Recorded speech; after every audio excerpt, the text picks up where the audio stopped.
Hello again. Welcome back to your 5-minute devotional stop with me, Amy Phillips. I'm on a journey moving from fear to faith, and I hope you'll join me for Just Believe.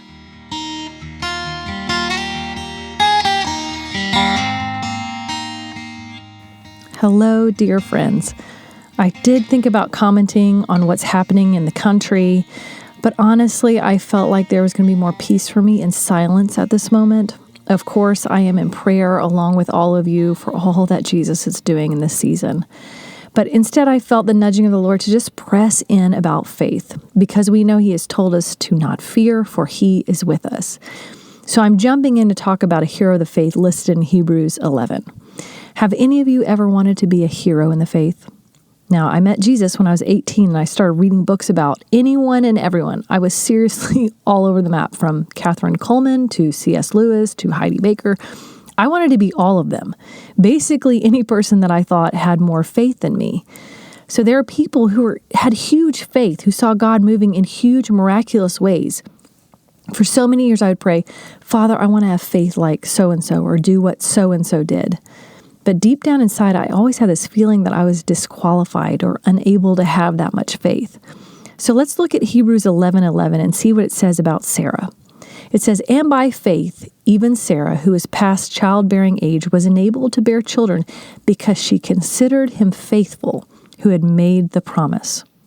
So Sarah, according to this verse, Sarah, by faith, it says, she believed God and believed him to be faithful.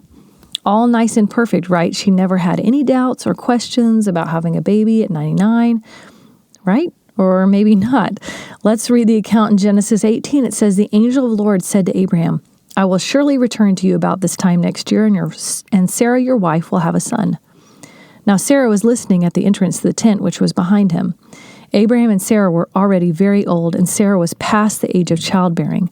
So Sarah laughed to herself as she thought, "After I'm worn out and my Lord is old, will I now have this pleasure?"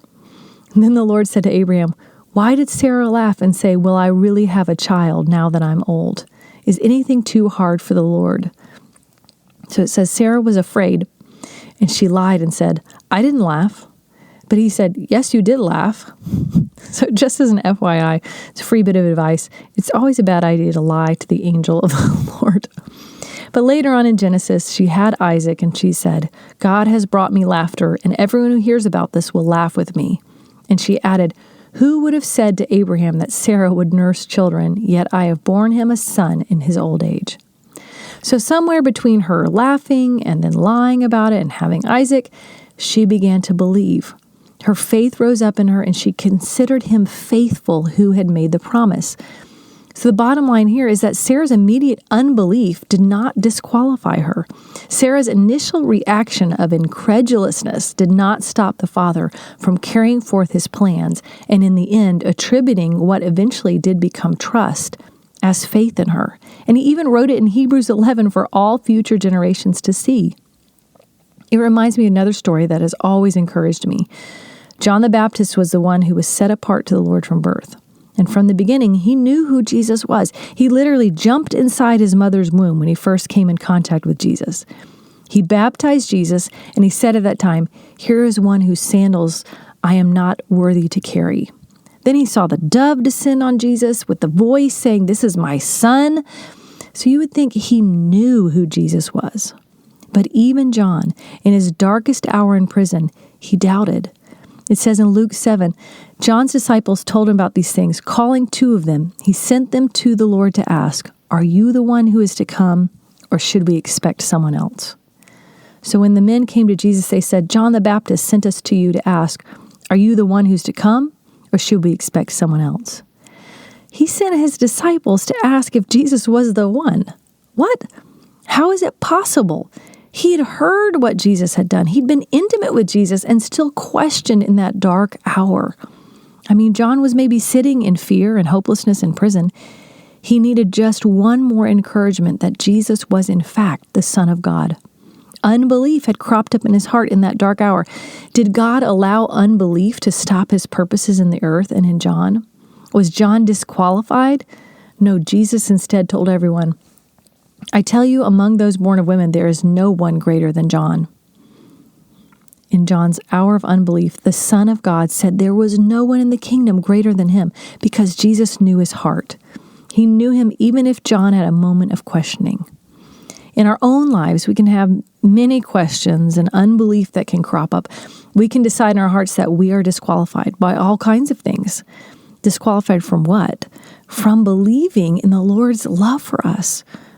Believing him for good things in your life and in others' lives, or believing him for the salvation of family and friends, or miracles and signs and wonders, believing him for a nation to repent and come to the Lord, or maybe for that healing you've longed for, believing him for his dreams to come to pass in your lives, or a greater work in yourself or your spouse or your kids, or believing him for that power to break free of habitual sin or addiction, believing because he is good and he is who he says he is in his word.